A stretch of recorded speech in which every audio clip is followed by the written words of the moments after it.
मी सध्या आहे मुंबईतील प्रभादेवी परिसरामध्ये। या ठिकाणी सिद्धिविनायक मंदिर आहे आणि या ठिकाणी गणपतीचं दर्शन घेण्यासाठी अनेक भाविक या ठिकाणी उपस्थित असतात। त्याचबरोबर पाहायला जर गेलं तर आजूबाजूचा जो परिसर आहे तो सुशोभीकरण करण्यात यावा यासाठी मुंबई महानगरपालिकेने निधी मंजूर केलेला होता। हा परिसर तुम्ही पाहू शकता की या ठिकाणी नेहमीच वाहनांची रहदारी सुरू असते, वर्दळ सुरू असते आणि या ठिकाणी वाहनाची पार्किंग विशेष करून भाविकांच्या वाहनाची पार्किंग व्यवस्थित पद्धतीने करण्यात यावी यासाठी मुंबई महानगरपालिकेकडे 2025 साली प्रस्ताव मांडण्यात आलेला होता आणि हा प्रस्ताव देखील मंजूर झालेला होता।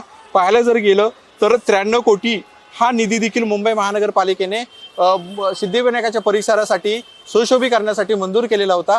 परंतु हे जे काम होतं ते 15 डिसेंबर 2025 पासून सुरू करण्यात यावं असं प्रामुख्याने सांगितलं जात होतं।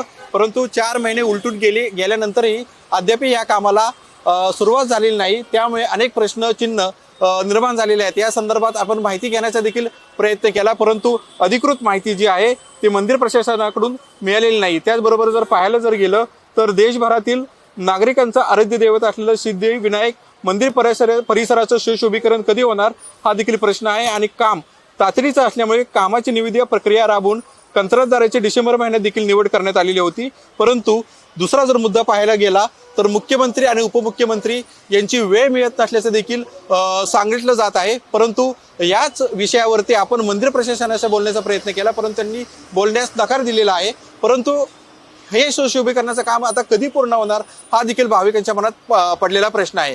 कॅमेरामॅन संतोष कडलकसह मी प्रसन्नजित जाधव, LS मराठी, मुंबई।